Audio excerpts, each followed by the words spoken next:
आज का मेरा जो सब्जेक्ट है वो है सफरिंग फॉर क्राइस्ट, मसीह के लिए दुख उठाना। आज सबसे ज्यादा उन्हीं प्रचारकों को लोग पसंद करते हैं जो लोग सिर्फ और सिर्फ आशीष के बारे में प्रचार करते हैं, जो लोग सिर्फ आनंद, जॉय, हैप्पीनेस के बारे में प्रचार करते हैं। लेकिन एक और जो साइड है मसीहत का या फिर क्रिश्चियनिटी का, वो आपको दिखाया नहीं जाता है, और वो है सताव।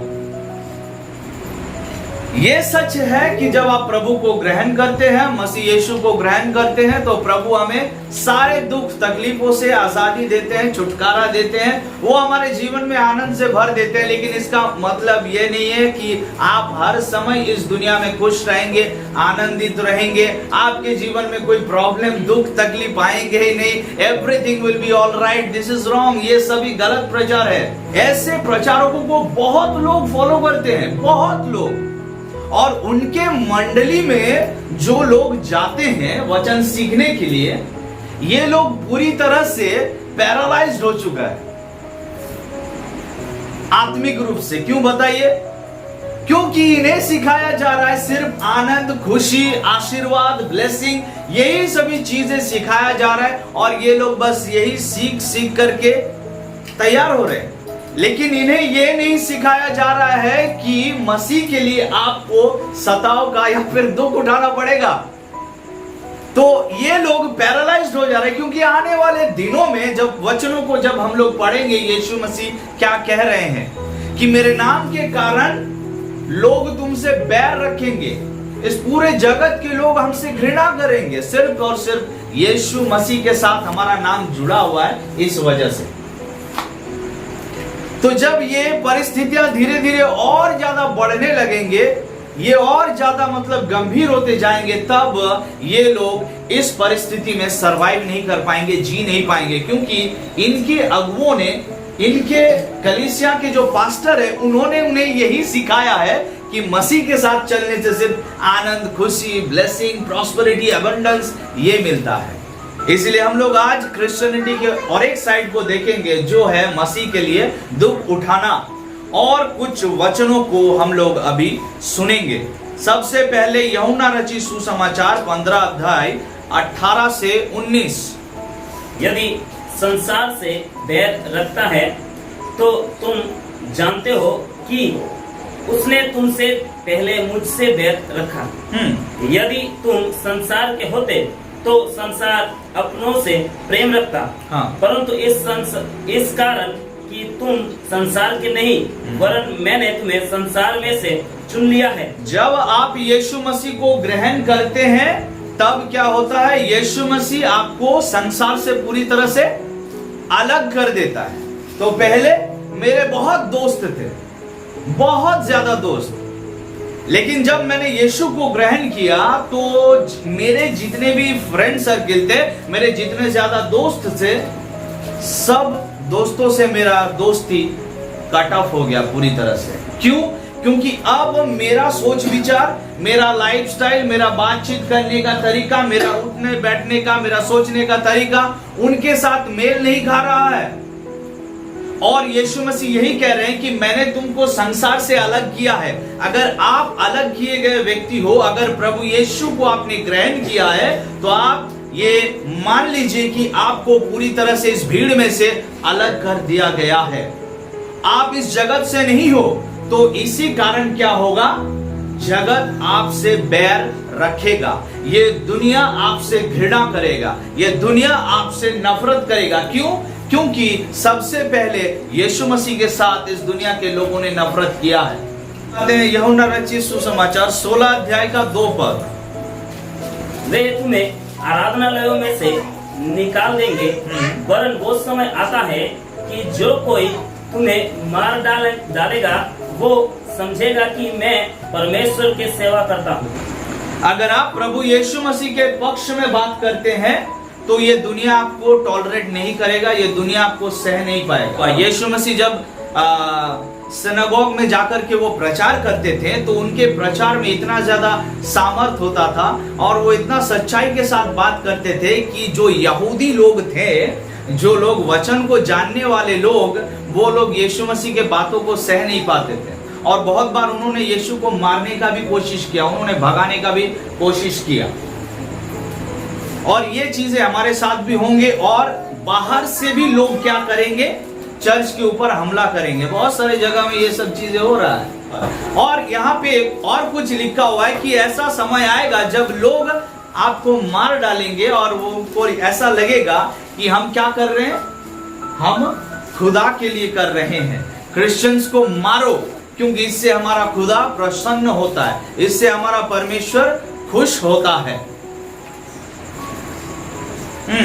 नाउ नेक्स्ट, मेरे नाम के कारण सब लोग तुमसे बैर करेंगे, पर जो अंत तक धीरज धरे रहेगा उसी का उद्धार होगा। मेरे नाम के कारण क्या होगा, सब लोग आपसे बैर रखेंगे, कोई भी आपको प्यार नहीं करेगा। आज अगर थोड़ा सा भी रेस्पेक्ट लोगों के दिल में बचा हुआ है क्रिश्चियंस के लिए, तो आने वाले दिनों में ये रेस्पेक्ट पूरी तरह से खत्म हो जाएगा and people will dislike all the Christians. लोग या फिर मसीह के जो लोग हैं उनसे नफरत करने लगेंगे आने वाले दिनों में।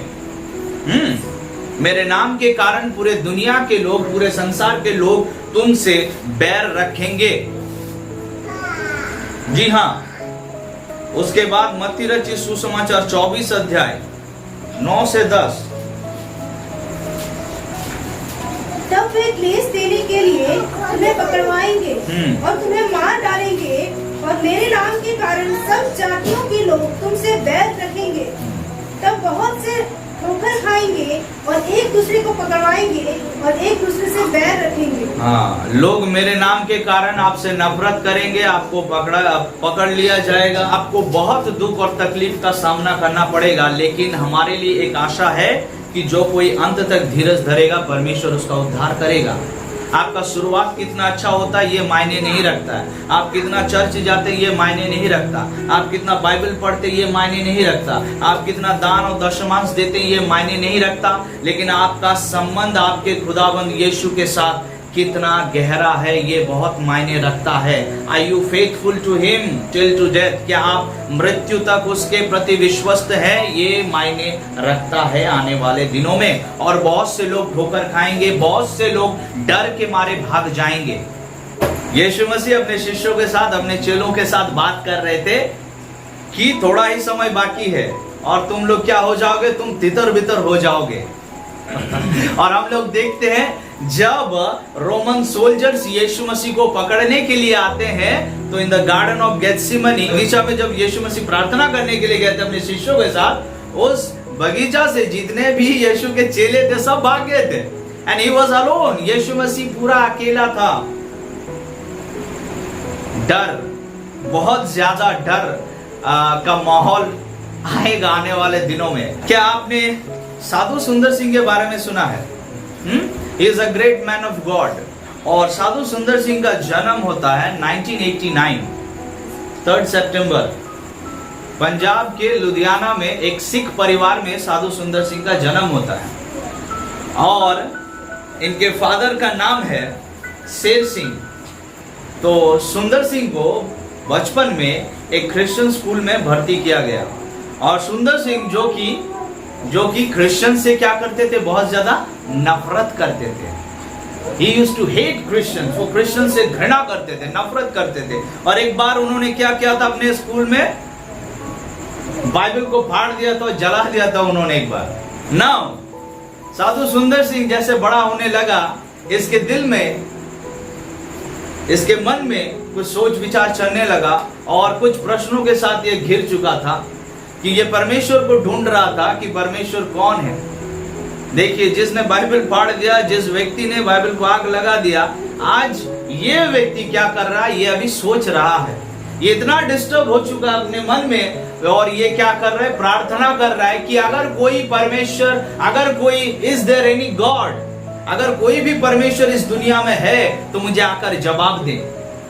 लेकिन उसको जवाब नहीं मिलता और इससे उसका फ्रस्ट्रेशन धीरे धीरे और ज्यादा बढ़ने लगता है, वो और ज्यादा डिप्रेशन में चला जाता है। और एट लास्ट ये बात है 1904 साल का बात है, 18 दिसंबर को इसने डिसाइड कर लिया कि अगर आज कोई भी अगर परमेश्वर है और मुझे अगर जवाब नहीं देता तो मैं सुसाइड कर लूंगा, मैं आत्महत्या कर लूंगा, रेल के पटरी पे जाकर के मैं अपना जान दे दूंगा।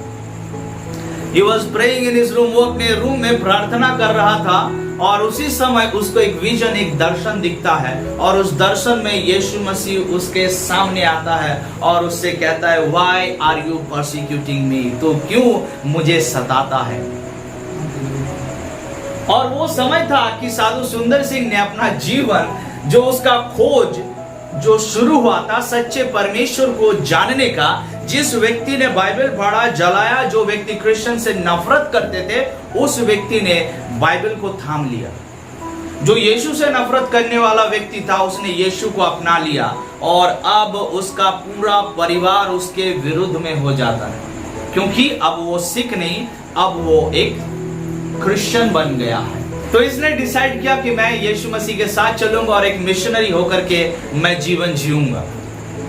तब क्या होता है कि उसके पिता ने, शेर सिंह ने उसको क्या किया, उसको ऑफिशियली उसको रिजेक्ट कर दिया कि नहीं, आज से मेरा ये बेटा नहीं है। और क्या होता है, इसके जो भाई थे राजेंद्र सिंह, उसने बहुत बार कोशिश किया साधु सुंदर सिंह को पॉइजन देकर के मारने के लिए, जहर देकर के बहुत बार, not only one times, many times, बहुत बार कोशिश किया गया इसको जहर देकर मारने के लिए। क्यों? कारण क्या है? कारण क्या है? उसने दारू पीना शुरू किया था, उसने नशा करना शुरू किया था, नहीं, उसने किसी का मर्डर किया था, उसने व्यभिचार किया था, उसने चोरी किया था, कुछ नहीं किया। क्या किया था? बस यीशु को अपना लिया था। और इस वजह से क्या हुआ, उसके जीवन में सताव अभी धीरे धीरे बढ़ने लगता है। अपने पिता ने उसको रिजेक्ट किया, अपने भाई ने उसको बहुत बार मारने का कोशिश किया, और उसके बाद आस पड़ोस के लोग भी कम नहीं करते हैं। मुझे ऐसे बहुत से लोग फोन करके कहते हैं कि जानते हैं भैया, हमारे पड़ोसी लोग हमसे बात नहीं करते, हम लोग यीशु को ग्रहण किया है, हम लोगों के साथ गलत व्यवहार करता है। जब आप यीशु को ग्रहण करते हैं, आप दारू पीना, नशा करना, खराब काम करना, गंदे लोगों के साथ उठना बैठना बंद कर देते हो। इस बात से क्या हो जाता है, आस पड़ोस के लोगों को बहुत प्रॉब्लम होना शुरू हो जाता है। समझ में आ रहा है दुनिया के लोग कैसे हैं? दुनिया आपको कभी भी एक्सेप्ट नहीं करेगा, ये दुनिया के लोग आपको कभी भी टॉलरेट नहीं करेगा, because you belong to Christ now, क्योंकि अभी आपने यीशु को ग्रहण किया। और पड़ोस के लोग क्या करते थे, सुंदर सिंह के घर में जहरीले सांप फेंक देते थे कि जैसे उसे डस ले और मर जाए। उसके बाद एक प्रभु के भक्त ने उसको वहां से निकाला। सुंदर सिंह के पूरे जीवन में उसने बहुत मसीह के लिए, यीशु के लिए उसने बहुत संघर्ष किया, उसने बहुत लड़ाई किया है यीशु मसीह के लिए, सिर्फ अपने विश्वास के लिए, सिर्फ only for the sake of Christ. यीशु मसीह के नाम के कारण उसने बहुत दुख उठाया, सताव का सामना करना पड़ा उसको। एक और आपको व्यक्ति के बारे में बताऊंगा जिनका नाम है बिशप पॉलीकार्प। एक व्यक्ति का नाम है, ही इज एक्चुअली, वो एक प्रीस्ट भी है, वो एक पादरी भी है, वो एक थियोलॉजियन भी है और वो एक हिस्टोरियन भी है, और जिनका नाम है सेंट जेरोम।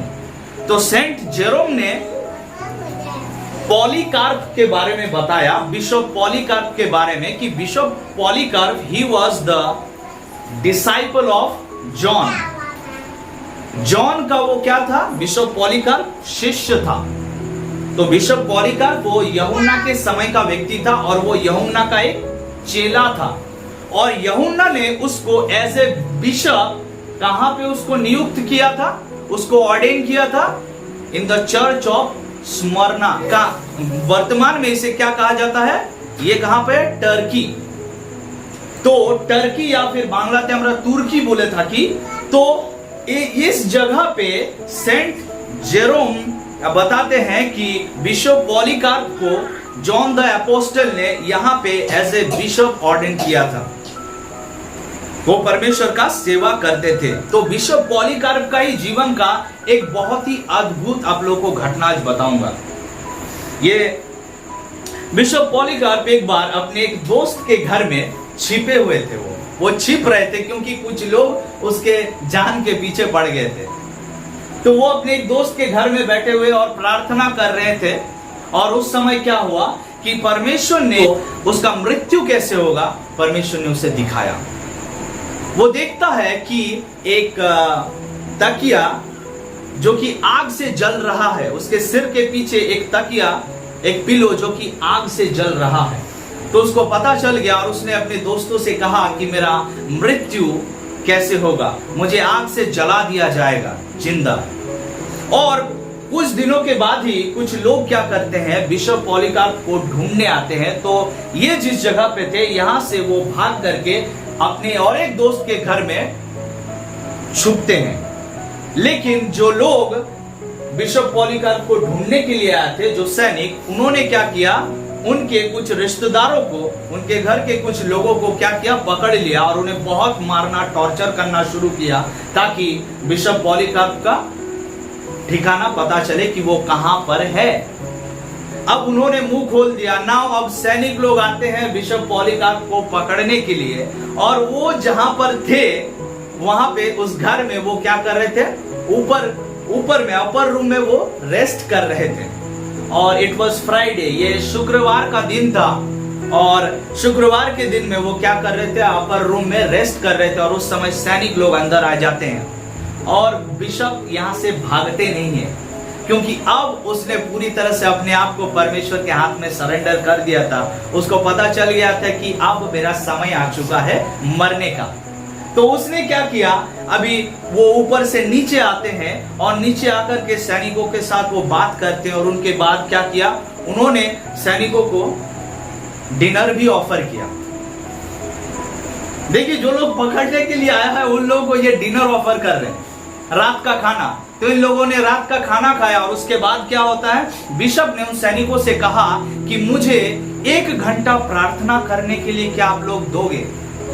तो इन लोगों ने कहा ठीक है, कोई बात नहीं। तो बिशप अब प्रार्थना करना शुरू करते हैं, एंड ये 1 घंटा से 2 घंटा हो गया, प्रार्थना रुक नहीं रहा था। 2 घंटा बाद उन्होंने आमीन किया, और उसके बाद यहाँ पे जितने भी सैनिक थे, ये लोग बिशप को पकड़ने के लिए भी इनको बहुत दुख हो रहा था, क्योंकि now he was 85 years old। अब इनका 85 साल उम्र हो गया था, और इतना एक धर्मी व्यक्ति को पकड़ने के लिए जहां पे जितने भी सैनिक थे वो लोग भी क्या, उन लोगों को भी साहस नहीं हो रहा था। वो उन लोगों को बहुत दुख हो रहा था कि कैसे एक इतना धर्मी व्यक्ति को हम लोग कैसे पकड़ेंगे। लेकिन बिशप ने कहा कि ठीक है, मुझे लेकर के चलो। और अब इनको लेकर के एक स्टेडियम के बीच में बीचों बीच ले जाकर के इनको खड़ा कर दिया जाता है। और जो प्रो काउंसिल थे या फिर जो रोमन अथॉरिटीज थे, उन्होंने क्या किया, बिशप को कहा कि तुम यीशु मसीह का इनकार करो, नहीं तो यहाँ पे जो जंगली जानवर है उनके साथ हम क्या करेंगे, तुम्हें फेंक देंगे, नहीं तो तुम्हें आग से जलाकर मार देंगे। तो उसको जान से मारने का धमकी दिया गया। लेकिन बिशप ने क्या कहा उस समय, वो लाइन में आप लोगों को बताता हूं। उन्होंने कहा कि 85 years old I have served him and he has done me no wrong. How can I blaspheme my king and my savior? 85 साल तक मैंने उसका सेवा किया है, उस यीशु मसीह का, और उसने 85 साल तक 85 years तक मेरे साथ कुछ भी गलत नहीं किया है। आज कैसे मैं मेरे उस प्रभु का इनकार करूंगा, मेरे उस खुदा का, मेरे उस सेवियर का मैं कैसे इनकार कर सकता हूं।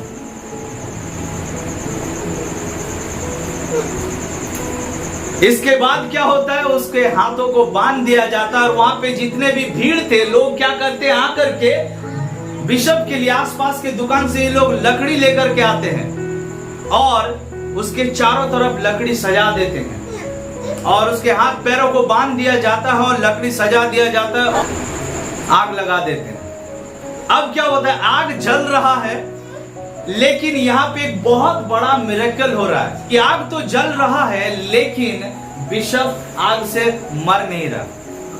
वो आग उसके शरीर को टच नहीं कर पा रहा है, छू भी नहीं पा रहा है। अंत में क्या होता है पता है, वहां पे जो सैनिक लोग थे, उन्होंने एक तलवार से उसके यहां पर क्या करते हैं, मारते हैं। और उसके बाद उनका मृत्यु होता है। ये मृत्यु का कारण क्या है? उनको जलाने का मेन कारण क्या है? सिर्फ उसके विश्वास के कारण, क्योंकि वो यीशु के ऊपर विश्वास करता है। तो हर एक व्यक्ति जो यीशु मसीह के पीछे चलता है, उन सभी को सताव का सामना करना पड़ेगा, हर एक व्यक्ति को।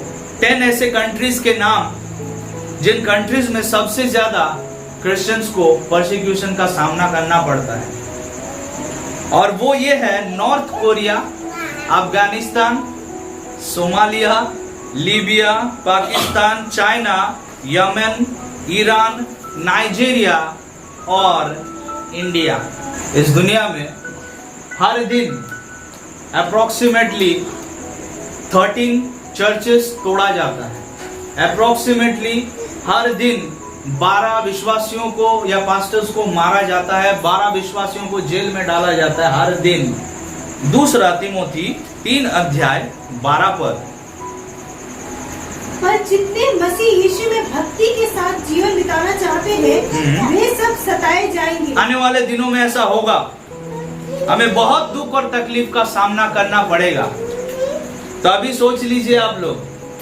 आइए देखते हैं पौलुस ने क्या कहा अपने जीवन के बारे में। दूसरा कुरिन्थियों 11 अध्याय 24 से 27 पद। दूसरा कुरिन्थियों 11 अध्याय 24 से 27 पद। 5 बार मैंने यहूदियों के हाथ से 39 कोड़े खाए। सुनिए ध्यान से, क्या लिखा है कि पौलुस, जो कि नया नियम में सबसे ज्यादा चर्च का स्थापना करने वाला पौलुस है। सबसे ज्यादा बाइबल में अगर किसी ने किताब लिखा है तो वो कौन है?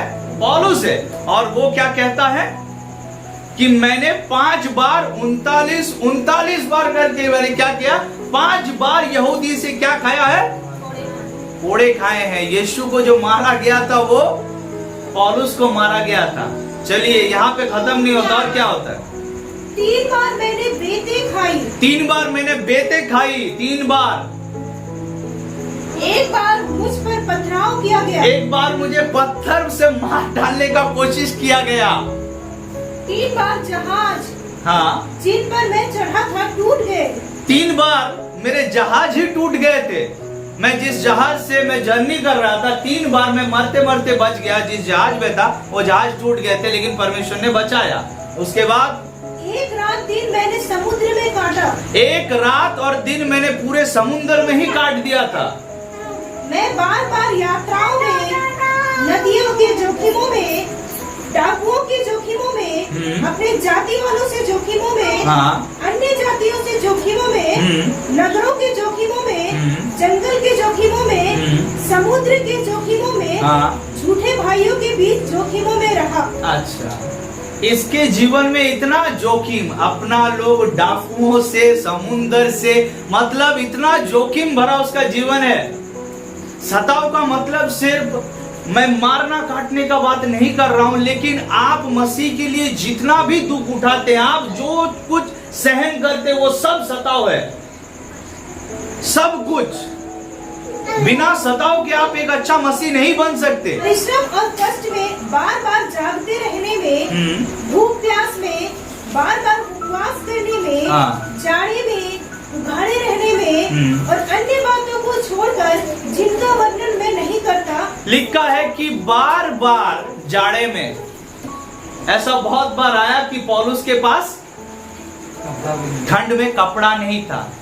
ऐसा बहुत परिस्थिति आ गया जहां पे उसके पास खाने को भी नहीं था। ऐसा परिस्थिति था पौलुस का। और इतना दुख पौलुस के जीवन में उसने उठाया था, किसके लिए? यीशु के लिए, अपने विश्वास के लिए। इतना दुख उसको उठाना पड़ा था। आपको परीक्षा देना होगा, आपको सताव का सामना करना पड़ेगा, आपको दुख उठाना होगा। बहुत बार आप भूखे रहेंगे, बहुत बार आपके पास कपड़ा नहीं रहेगा, बहुत बार आपके पास जूता नहीं रहेंगे, बहुत बार अपने लोग आपको मारेंगे, बहुत बार आपके पड़ोसी आपको निकालेंगे, आपके देश के लोग, आपके अपने लोग आपके विरुद्ध में होगा, लोग आपके विरुद्ध में बात करेंगे, आपको सताया जाएगा। और ये सभी चीजें आपको फेस करना होगा। और जब तक आप इन बातों से नहीं गुजरते हैं, you are not a true Christian, आप एक सच्चा मसीह नहीं हो। बहुत कोशिश किया गया पौलुस को रोकने का, कोई रोक पाया? यीशु मसीह को कितना रोकने का कोशिश किया गया, कोई रोक पाया? पतरस को कितना रोकने का कोशिश किया गया, कोई रोक पाया? नहीं रोक, कोई नहीं रोक सकता परमेश्वर के लोगों को। पतरस को उसके विश्वास के लिए क्या किया गया था?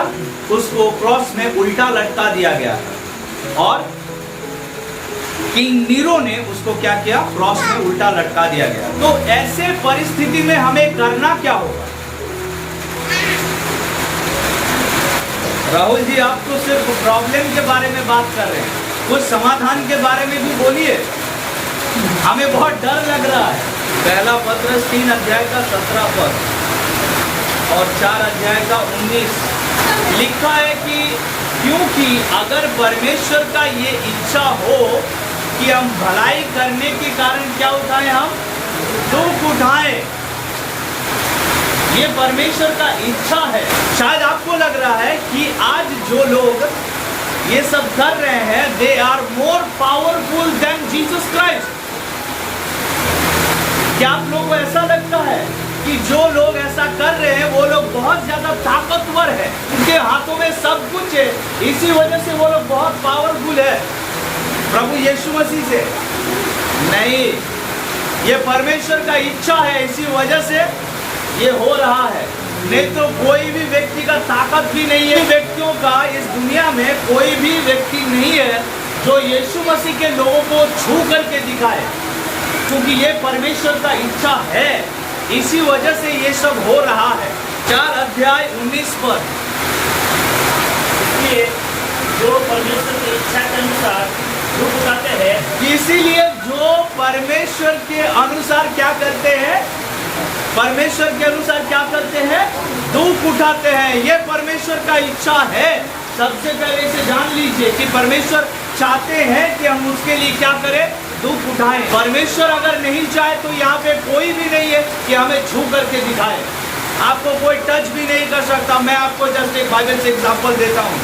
राजा नबूकदनेस्सर ने अपना एक मूर्त बनाया, एक गोल्डन मूर्त बनाया, उसने अपना एक आइडल बनाया, स्टैचू, और उसने क्या किया, एक नियम बनाया कि जब बांसुरी, सारंगी, शहनाई, जब बीना ये सब बजने लगेगा और जितने भी म्यूजिकल इंस्ट्रूमेंट है जब बजेगा, तो जितने भी लोग उसके राज्य में हैं, सब लोगों को क्या करना होगा, उन्हें झुककर उस मूर्त के सामने में झुक करके प्रणाम करना होगा। They have to worship, they have to bow down before the statue of Nebuchadnezzar। लेकिन वहां पे दानियल के 3 दोस्त थे और इन 3 दोस्तों ने कहा कि आप अगर हमें मार भी डाले, क्योंकि नबूकदनेस्सर ने कहा था कि अगर कोई नहीं झुकता है तो हम क्या करेंगे, उसे आग के भट्टी में उसे डाल दिया जाएगा। लेकिन इन तीनों ने कहा कि हम 3 नहीं झुकेंगे आपके मूर्ति के सामने में, क्योंकि हमारा परमेश्वर एकमात्र जीवित परमेश्वर है, और अगर वो परमेश्वर हमें नहीं भी बचाता है आकर के, वो चाहे तो हमें बचा सकता है आपसे, और अगर नहीं भी बचाए तो we will not bow down before your statue. आपके मूर्त के सामने में हम लोग झुकेंगे नहीं। और उसके बाद क्या होता है, नबूकदनेस्सर बहुत ये बौखला गया और इसने दानियल के 3 दोस्तों को आग के भट्टी में डाल दिया, और उसने कहा कि जो मतलब वहाँ पे जो आग के भट्टी में जो आग था उसका टेम्परेचर और ज़्यादा बढ़ा देने के लिए कहा गया, और जो लोग उन्हें फेंकने के लिए गए थे वो लोग भी मर गए वहाँ पे। लेकिन देखते हैं हम कि राजा नबूकदनेस्सर ने जिन 3 दानियल के दोस्तों को आग के भट्टी में डाल दिया था, वो लोग क्या कर रहे थे, आग के भट्टी के अंदर चल फिर रहे थे, और उन लोगों ने देखा कि उस भट्टी के अंदर 3 नहीं लेकिन 4 लोग हैं। मैं बता रहा हूं, इस पृथ्वी में कोई भी व्यक्ति नहीं है जो एक प्रभु यीशु मसीह के फॉलोवर को टच कर दे, किसी का इतना दम नहीं है। लेकिन आज अगर कोई व्यक्ति किसी पास्टर के कॉलर को पकड़ के थप्पड़ मारता है, किसी के चर्च को तोड़ता है, तो ये तुम्हारा बहादुरी नहीं है, ये मेरा खुदा का इच्छा है, इसी वजह से हो रहा है। पूरे दुनिया में जो कुछ भी आज ईसाइयों के साथ या फिर मसीही लोगों के साथ, विश्वासियों के साथ जो कुछ भी हो रहा है, this is the will of God, ये परमेश्वर का इच्छा है, इसी वजह से ये हो रहा है। दूसरा पॉइंट है कि पवित्र आत्मा से या फिर पवित्र आत्मा के सामर्थ्य से हमें क्या करना होगा, भरना होगा। नहीं है, और मोस्ट ऑफ द डिनोमिनेशन, ज्यादा से ज्यादा डिनोमिनेशन क्या करते हैं, बस इस सब्जेक्ट को और इस व्यक्तित्व को ट्रिनिटी से, हम जो त्रिएक परमेश्वर को मानते हैं, त्रिएक परमेश्वर को मानते हैं, उनमें से जो ये एक व्यक्तित्व है, इस सब्जेक्ट को, इस व्यक्तित्व को बहुत ज्यादा क्या किया जाता है, इसको अवॉइड किया जाता है। Why? Because they don't know everything about Holy Spirit. उन्हें पवित्र आत्मा के बारे में कुछ पता ही नहीं है। यीशु ने कहा कि मैं तुम्हें अकेला नहीं छोड़ूंगा, मैं तुम्हारे लिए एक सहायक भेजूंगा, और जो तुम्हें सब बातों में क्या करेगा, सिखाएगा, तुम्हें मदद करेगा। मैं एक हेल्पर भेजूंगा। तो सेवकाई या फिर हमारा जो जर्नी यीशु मसीह का इस दुनिया को छोड़ने के बाद जो जर्नी है, वो हम अकेला नहीं कंप्लीट कर सकते। यीशु मसीह के आने तक हमें क्या चाहिए, पवित्र आत्मा का गाइडेंस चाहिए, हमें पवित्र आत्मा का अभिषेक चाहिए, हमें पवित्र आत्मा का सामर्थ्य चाहिए। इसीलिए यीशु ने कहा कि मेरे जाने के बाद मिनिस्ट्री शुरू मत कर देना, वेट इन द जेरूशलेम, यरूशलेम में वेट करो, क्योंकि जब पवित्र आत्मा आएगा तुम्हें शक्ति मिलेगा और तुम क्या करोगे, उसके बाद मेरे काम शुरू करोगे, मेरा गवाह बनोगे, यरूशलेम, जूडिया, समरिया, और उसके बाद क्या होगा, धीरे धीरे भारत देश तक भी पहुंच जाएगा सुसमाचार। लेकिन वेट करो जब तक पवित्र आत्मा उतर के नहीं आता है।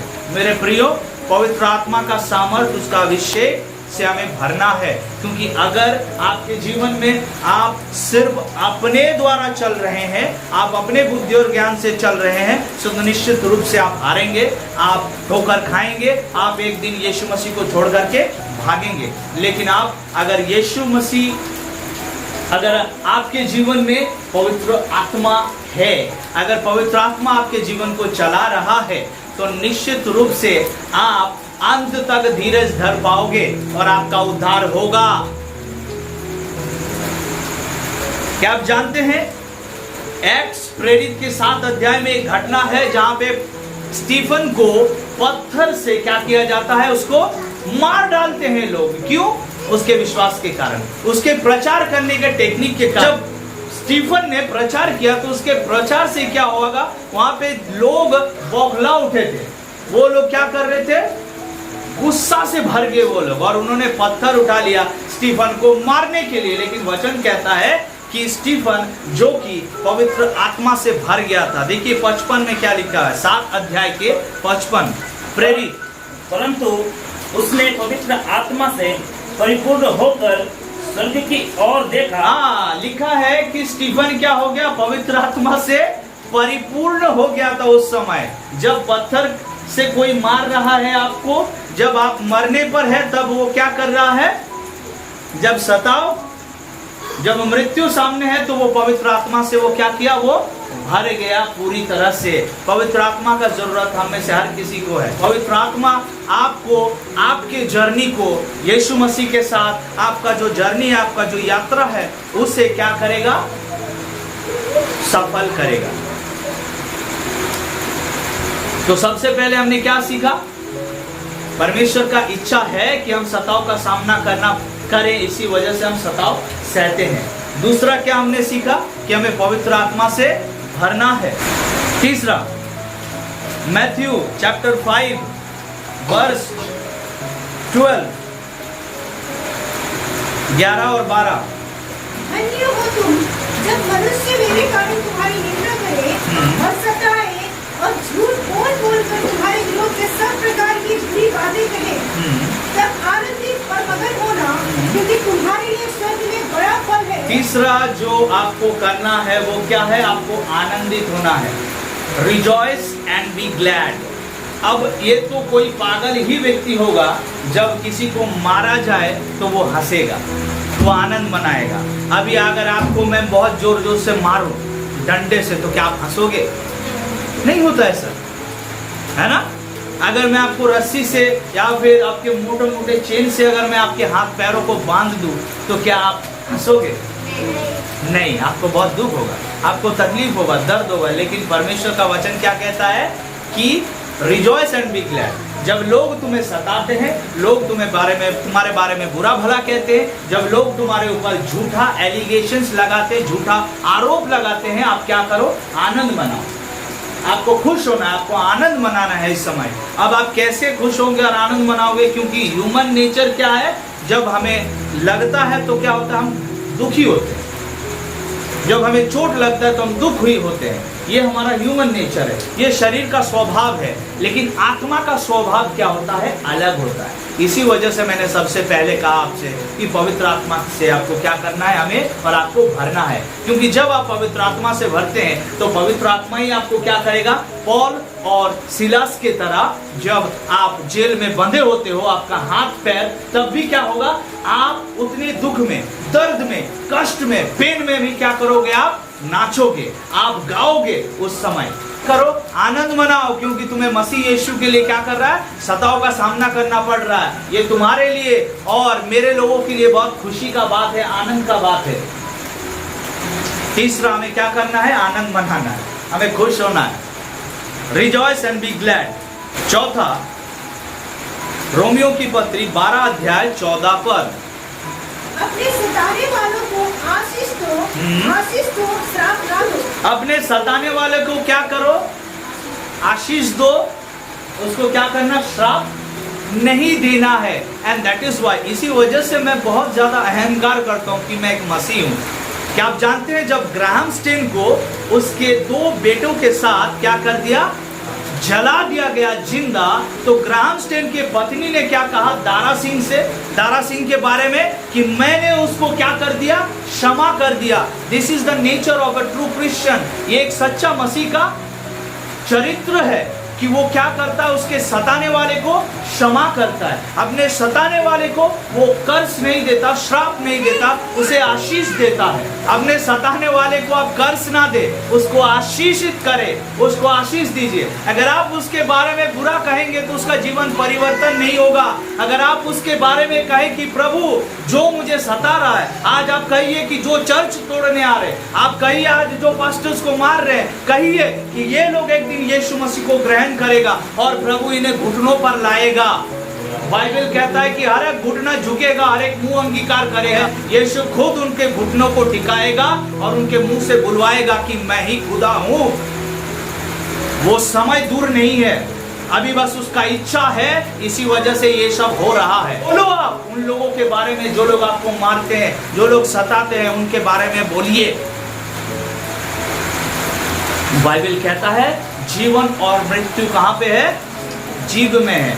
बोल करके देखिए। हमें श्राप नहीं देना है, हमें क्या करना है? आशीष देना है, उनके बारे में कहना है, ताकि वो लोग भी यीशु मसीह को जान पाए। बोलिए, श्राप मत दीजिए, क्षमा कीजिए। जब स्टीफन को मारा जा रहा था पत्थर से, स्टीफन ने क्या किया? वो स्वर्ग की ओर देखते हुए कहता है कि इनके गलतियों को माफ कर दे। यीशु जब क्रॉस के ऊपर था तो उसने क्या कहा?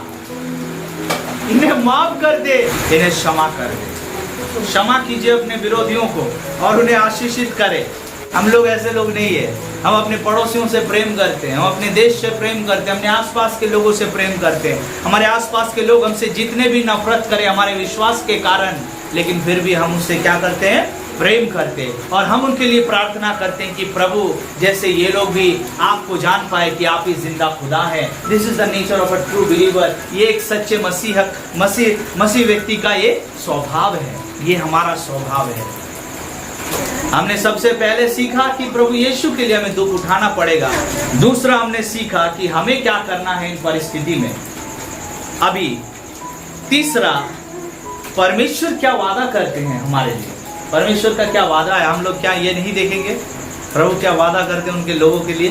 सबसे पहला मैथ्यू 10:22, मत्ती 10:22। मेरे नाम के कारण सब लोग तुमसे बैर करेंगे, पर जो अंत तक धीरज धरे रहेगा उसी का उद्धार होगा। जो अंत तक धीरज धरेगा उसी का उद्धार होगा। परमेश्वर ने कहा है कि इन परिस्थितियों से हमें गुजरना होगा, लेकिन परमेश्वर ने ये भी कहा कि बस अंत तक धीरज धरो, मैं तुम्हारे तुमको मैं क्या करूंगा, मैं तुम्हारा उद्धार करूंगा, बस अंत तक तुम धीरज धर रहो। तुमने जो जर्नी, तुम्हारा जो यात्रा है जो तुमने शुरू किया है, उसे बीच में मत छोड़ो। तुम बस अंत तक धीरज धरो, चाहे लोग तुम्हारे बारे में क्या कुछ ना कहे, लोग तुम्हारे पीछे कितना भी क्यों ना लगे, चाहे तुम्हारे साथ क्या कुछ ना किया जाए, लेकिन बस अंत तक धीरज धरो, क्योंकि मैं तुम्हें उद्धार करूंगा। ये मेरा खुदा का वादा है कि वो हमारा उद्धार करेगा। सबसे पहले 2 नंबर देखिए मत्ती 5:12 में लिखा, तब आनंदित और मगन होना, हाँ। लेकिन तुम्हारे लिए स्वर्ग में बड़ा फल है। तुम्हारे लिए स्वर्ग में बड़ा फल है। जब लोग तुम्हें फंसाए, जब लोग तुम्हारे बारे में गलत गलत विचारधारा रखे, जब लोग तुम्हारे पीछे बुरा लग जाए, आनंद करो और तुम्हारे लिए स्वर्ग में प्रतिफल है। देखिए बहुत लोग क्या करते हैं, इन बातों से डरते हैं। बहुत लोगों को चिंता होता है कि मैं क्या करूं, मैं बहुत अकेला पड़ गया हूं। लेकिन मैं बता रहा हूं, आप अंत तक सिर्फ धीरज धरिए, आप विश्वस्त रहे परमेश्वर के प्रति, फेथफुल रहिए, प्रभु आपका उद्धार करेगा। दूसरा कहता है कि स्वर्ग में उस व्यक्ति के लिए क्या है, एक पुरस्कार है, रिवार्ड है। वो तो मैं नहीं जानता हूं प्रभु ने क्या रखा। वो जब देता है तो सबसे बेस्ट रिवार्ड देता है, और उसने भी मनुष्य के लिए सबसे बेस्ट रिवार्ड दिया, वो है अपना जान।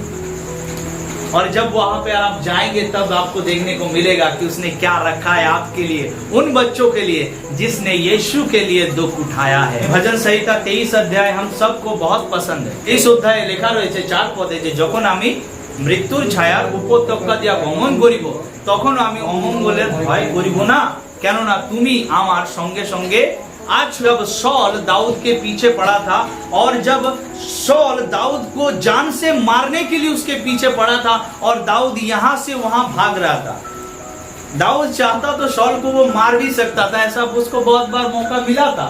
लेकिन दाऊद ने कहा कि मैं एक अभिषिक्त जो व्यक्ति है परमेश्वर का, उसके ऊपर मैं अपना हाथ नहीं उठाऊंगा, इसीलिए वो भाग रहा था। और क्या ये उसके लिए सताव नहीं था?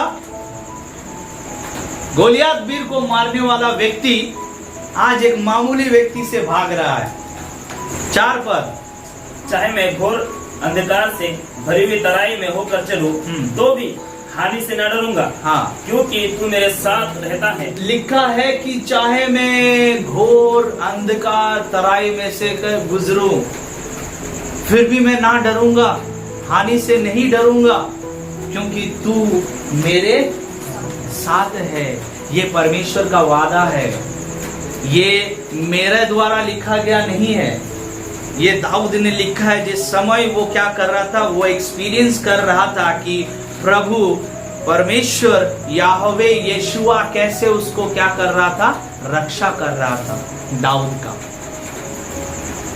तो उसने कहा कि যখন আমি মৃত্যু ছায়ার উপত্যকা দিয়া গমন করিব, তখন অমঙ্গলের ভয় করিব না, কেননা তিনি আমার সঙ্গে সঙ্গে আছেন, তুমি আমার সঙ্गे সঙ্गे আছো। ये उसका वादा है कि वो जगत के अंत तक हमारे साथ है।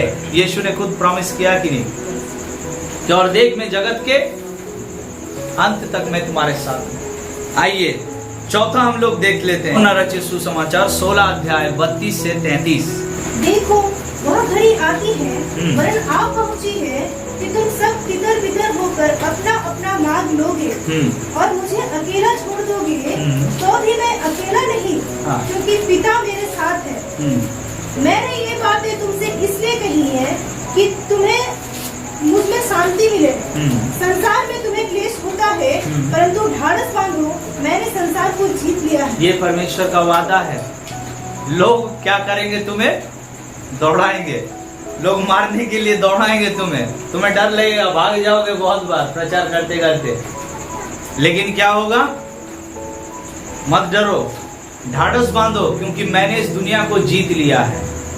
ये दुनिया का पूरा कंट्रोल उस परमेश्वर के हाथ है। चलिए अंत में एक और वचन हम लोग पढ़ लेते हैं। मत्ती रचित सुसमाचार 10 अध्याय 28 पर, जो शरीर को घात करते हैं पर आत्मा को घात नहीं कर सकते, उनसे मत डरना। अरे उन लोगों से मत डरो जो सिर्फ तुम्हारे शरीर को घात कर सकते हैं, बस तुम्हें मार सकते हैं, उनसे मत डरो। जिनका कंट्रोल सिर्फ तुम्हारे फ्लैश के ऊपर है, तुम्हारे बॉडी के ऊपर है, उनसे मत डरो। लेकिन डरना किससे है, किससे कांपना है हमें? पर उसी से डरो, उसी से डरो जो आत्मा और शरीर दोनों को नरक में नष्ट कर सकता है। उसी से डरो। और वो कौन है व्यक्ति भाई जो आत्मा और शरीर को नाश कर सकता है? वो हमारा प्रभु यीशु मसीह है, जो न्याय करने के लिए आ रहा है बहुत जल्दी। वो धर्मी और पापियों का न्याय करेगा। वो धर्मी और पापी दोनों का न्याय करेगा वो, और वो बहुत जल्दी वापस आ रहा है। डरो उससे, क्योंकि वो सिर्फ शरीर को नहीं लेकिन आत्मा को भी वो नाश करता है। प्रभु हम सभी को उसके वचन के द्वारा